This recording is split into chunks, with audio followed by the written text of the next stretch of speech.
We all know that family is important, but have you ever thought about why did God create family in the first place?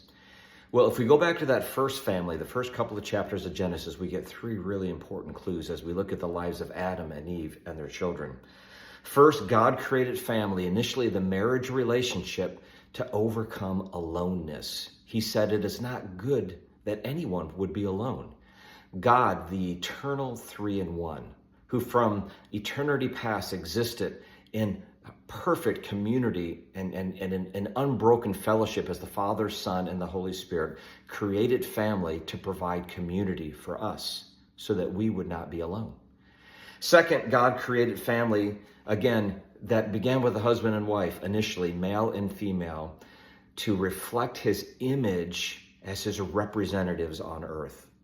God commissioned that first family to multiply, to be fruitful, to go and cultivate the earth, to subdue it. And that was far too big of a job for Adam and Eve to do alone. So God blessed them with children and with grandchildren, and on it goes. And they filled the earth. And it was only together as a family could they come together and fulfill and live into those good purposes that God created for them to live out, which was to be his representatives, bringing goodness and order, right? And beauty to his good world that he created.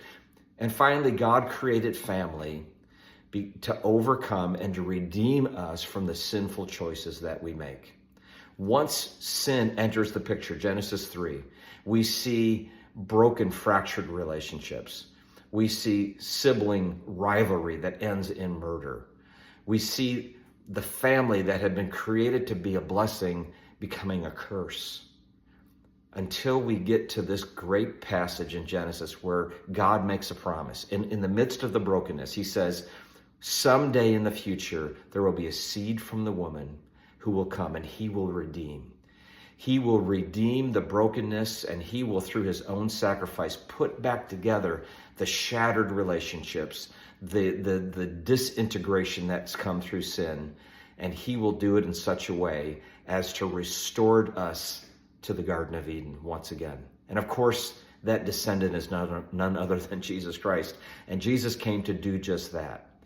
My wife and I keep this kintsugi bowl in our living room as just a reminder that our lives individually, our 36 years as a married couple, our family, our kids and their spouses and their grandkids, we're all broken. We're all broken, but God in his grace through Christ puts us back together in such a way that accentuates and highlights his goodness and his grace and his mercy in our lives. The purpose of family is to display God's beauty and goodness through our brokenness. And that's a purpose worth living for.